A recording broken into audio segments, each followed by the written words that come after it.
Pesaleli, 23 years of age. Daniel Tai, 40 years of age. Pesaleli, 6 feet tall. Tai, a little bit shorter. Once again, ladies and gentlemen, this is quarterfinal fight number 3 in the Universal Imports King of the Ring 8-Man Eliminator Series.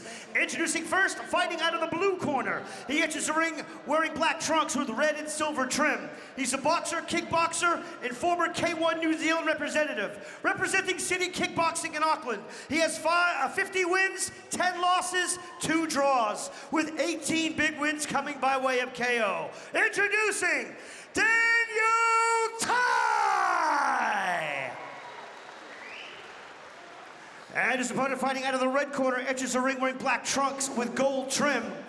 He's the current Force 4-man MMA champion, New Zealand BJJ, and gi champion. Representing the home of the hard SMAC gym in Auckland, he has 8 wins, 1 loss, with 4 big wins coming by way of KO. Introducing Sigi Pesaleli!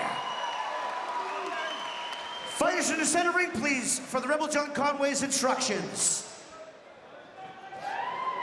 All right, guys, first of all, you both must be able to protect yourselves at all times. You listen to my instructions, obey my instructions. When I call break, stop throwing, step away from each other until I say fight. Shake gloves, back in corner. Pesaleli not intimidated. Daniel Tai is used to looking up. This is our 3rd quarterfinal bout.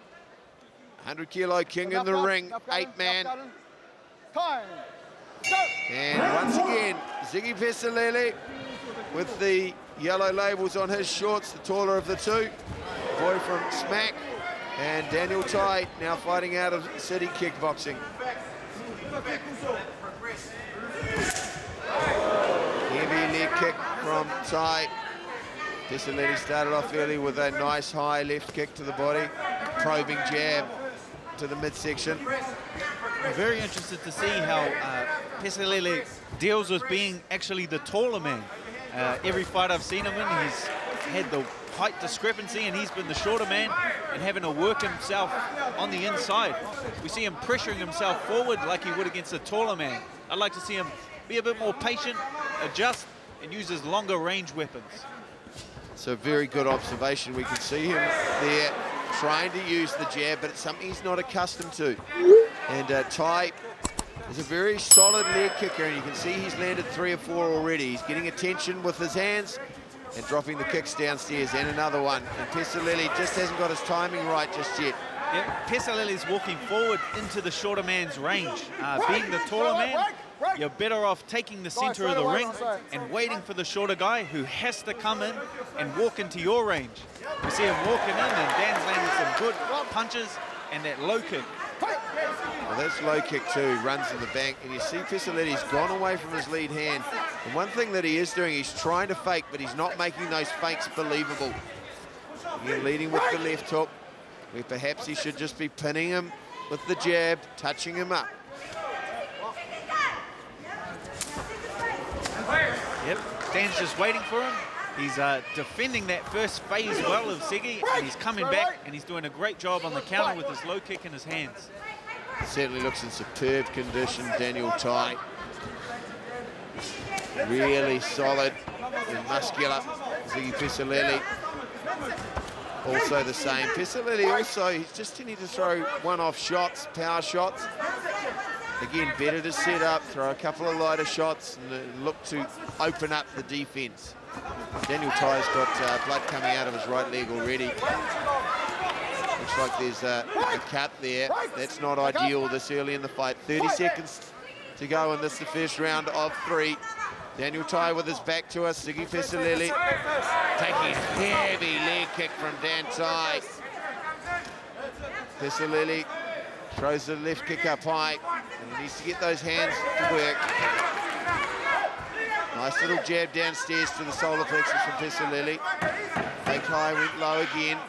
He can look to drop that overhand right on cue. Stop at the bell, fight!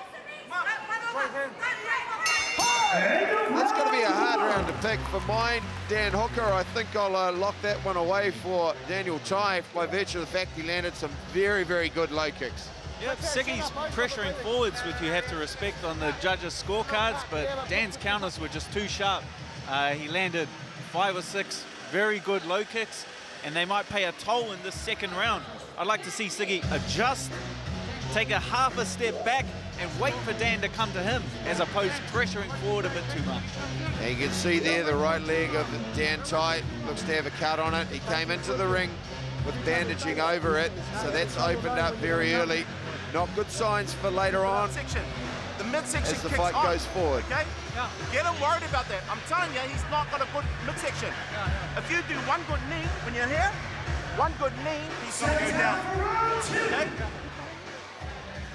Oh, that's interesting options there. They're calling for the knee on the inside. Stay in the corner. Stay in the corner. I wouldn't be going for those high kicks too early, though, because I think Daniel Tai is just going to come back off the counters, Dan, with a low kick. Time on! Yep. Daniel Tai's got a nice tight guard here. He's got a good guard, he's a good veteran. So what Francis has seen there is from a good guard, he's got an opening in the middle. So as opposed to throwing these hooks and these outside kicks, his coach wants him to start just like that push kick, start running stuff straight down the middle. But the outside, there's a nice little counter left hook from Pesaleli, caught Daniel Tai starting to be more aggressive. And that's not a bad thing, I think, from Pesaleli, if he can counter fight a touch more. Just, again, going with the overhand right, but perhaps he can bring the left uppercut up the middle. Dan Tai, once again, with the low kick. It's an interesting chess match at this point. Tai. Pesaleli's, he's choosing to throw hooks with the shorter man, which is a bit of a mistake. He's better off. That was a nice straight to the body. I'd like to see those straights employed a bit more. The thing that he's got to remember is Tai has a very good chin. Pesaleli looks like he's the faster of the two. So use that speed, in and out, then look to catch Tai trying to counter. Again, Pesaleli, he just walked forward there rather than just taking half a pace back. And we can see on that front lead left leg of Pesaleli, it's got a lot of markings from those heavy low kicks. Daniel Tai's a very muscular, low, compact guy. So those leg kicks are something to be respected, and he needs to start checking those. There hasn't been a single check so far from Pesaleli. He's getting tentative with his own low kick. But just earlier in the round, he threw a couple of good right hands to the body and then came over the top with the right hand a little bit later. And those are the sorts of things he needs to look to do. Set up the big shot and pile up the points in the meantime. Tai at this point looking to counter. Pesaleli doesn't need to follow, just needs to set him up.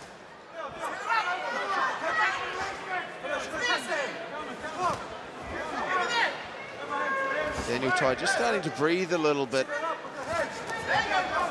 Nice little right hand there, got through the guard of Pesaleli. Again, Pesaleli, he's loading up on shots. He's got to understand he's in against a very durable man. He's got to earn the right to throw the big bombs. Yeah, we see Daniel Tai, he's a veteran, so he's being very efficient with his gas tank. He's not exploding non-stop. He's landing his nice clean shots. Then he's moving and he's getting his clearing that lactic acid and allowing his muscles to recover. So it's very good work from the veteran. Pesaleli's getting a little bit right hand happy. He needs to string on a left hook off his right hand often, or even a long power jab off the right hand to keep himself in range. That's a lot closer fight, a lot closer round, harder to pick. Pesaleli, I think, landed the cleanest shots in that round, but it could go either way. I'm going to narrowly edge it in the favor of Pesaleli, but judges could see different things from different angles. Dan Hooker, which way do you feel the fight is flowing? I think Daniel Tai's been able to land the cleaner punches. His counter punching has been very crisp, and the punches he has thrown have landed quite a bit cleaner. So 1 to 3 and 4. If your punches don't land, your kick will land. Okay? Okay, listen to me. When your coach's in the rumble, he hasn't got the gas. He hasn't got the gas to go 3 phases. So stay there. If he wants to rumble him, because he's going to get even more tired. You've got to use Out for the third and final round. I've got to say, I wouldn't stand in the pocket with him. I try and change an angle. I'd try and second phase with him, move in and out of range, rather than just give him the opportunity to fight the fight where he's most successful. Time on! Yeah, the telling the story of this for me is Pesaleli just doesn't know how to fight being the longer man. He's not had that experience. He's used to pressuring forwards and getting on the inside. So just a bit more experience being the longer guy. That was better from him just before. He threw a straight right down the tubes rather than hooking his right hand. And he needs a straight right hand against Daniel Tai, just to stop him from coming forward. There's that left knee for the first time.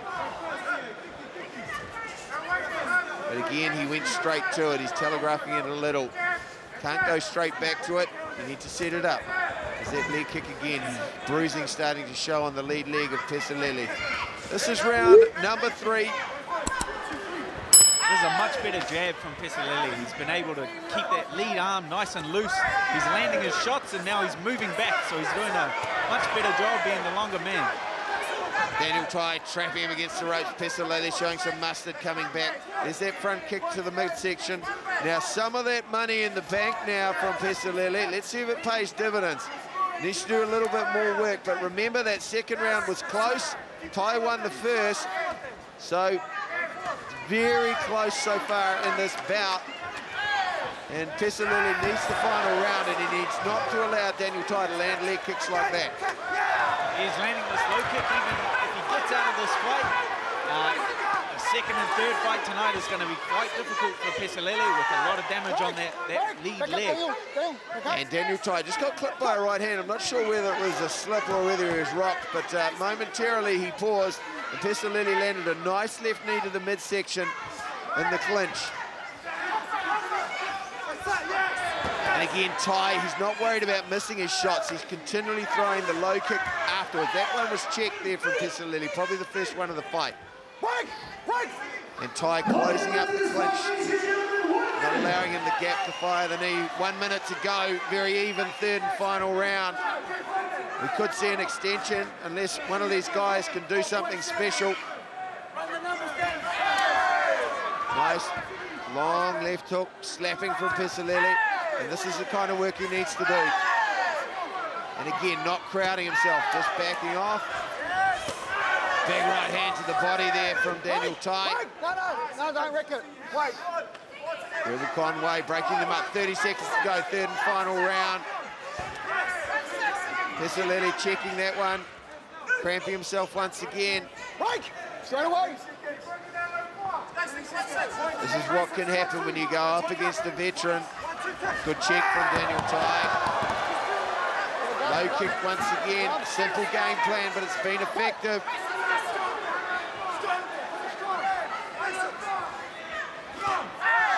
Left hook from Pesaleli, but I don't know whether it's enough. Well, this fight very much in the bag. Unofficially on my scorecard, I'd probably edge that one in favour of Daniel Tai, but it could go either way, and we have the possibility of an extension round. Dan Hooker, how do you feel that fight has flowed? Very close fight, both landing nice clean shots. I personally would like to see an extension round of that fight and see who's got the little bit left in that gas tank. Pesaleli showed moments in that fight where he really worked well, but Dan Tai often had the last word, particularly with his leg kicks. And, you know, sometimes what the judges see last can count on their scorecards, and we are waiting for the decision. Lieutenant Dan Hennessy. Approach to the center ring, please.